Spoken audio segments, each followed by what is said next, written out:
ఎప్పుడైనా ఎక్కడైనా మీ చేతిలోనే వార్తా ప్రపంచం. మీ మొబైల్లో, మీ కంప్యూటర్లో, మీ టీవీలో సాక్షి టీవీ డిజిటల్ ప్రసారాల కోసం లాగిన్ అవ్వండి. www.youtube.com/సాక్షి టీవీ. సబ్స్క్రైబ్ సాక్షి టీవీ యూట్యూబ్ ఛానల్. భారతీయ సినీ చరిత్రలోనే అత్యంత భారీ బడ్జెట్ తో తెరకెక్కుతున్న ఎపిక్ మూవీ రామాయణం. ఈ సినిమా బడ్జెట్ కాదు, కాస్టింగ్ కూడా ప్రత్యేకమే.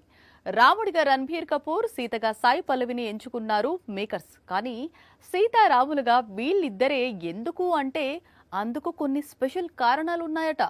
4,000 కోట్ల రూపాయల budget, Hollywood level VFX, Hollywood music director తో కలిసి స్వరాలు అందిస్తున్న రెహమాన్, నమిత్ మల్హోత్రా నిర్మాతగా దంగల్ ఫేమ్ నితేష్ సింగ్ డైరెక్ట్ చేస్తున్న రామాయణం సినిమాలో ఇలాంటి ప్రత్యేకతలెన్నో.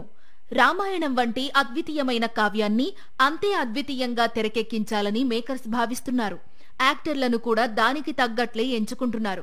రాముడిగా రణబీర్ కపూర్, సీతగా సాయి పల్లవి చేస్తున్నారు. రావణుడిగా యష్ తన నట విశ్వరూపాన్ని ప్రదర్శించబోతున్నాడు. సన్నీ డియోల్ హనుమంతుడిగా కనిపించబోతున్నాడు. కాజల్ అగర్వాల్ మండోదరి, రకుల్ ప్రీత్ సింగ్ శూర్పణఖ పాత్రలు పోషిస్తున్నారు.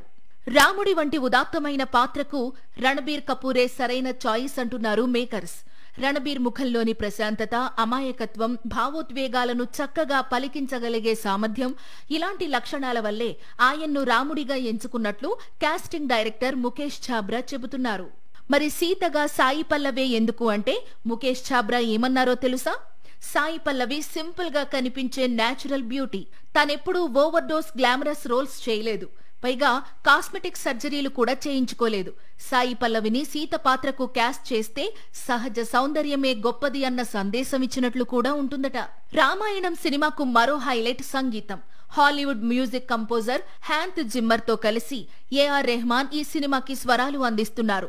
రామాయణం లాంటి ప్రతిష్టాత్మకమైన ప్రాజెక్టులో భాగం కావడం తనకి గర్వకారణమంటున్నారు రెహమాన్. పైగా డ్యూన్, ఇంటర్సెల్లార్ లాంటి సినిమాలకు పనిచేసిన ఆస్కార్ విన్నర్ హ్యాన్స్ జిమ్మర్ తో కొలాబరేట్ అవుతానని రెహమాన్ కలలో కూడా ఊహించలేదట. ఇప్పటికే రామాయణం కోసం రెహమాన్ జిమ్మర్ తో కలిసి లండన్, లాస్ ఏంజల్స్, దుబాయ్లో స్పెషల్ సెషన్స్ చేశారు. ఆయన వల్ల స్టోరీ టెల్లింగ్ కి వెస్ట్రన్ పర్స్పెక్టివ్ యాడ్ అవుతుందంటున్నారు రెహమాన్. రామాయణ దృశ్య కావ్యం 2 భాగాలుగా రూపొందుతోంది. మొదటి భాగం 2026 దీపావళికి, రెండో భాగం 2027 దీపావళికి విడుదలవుతాయి.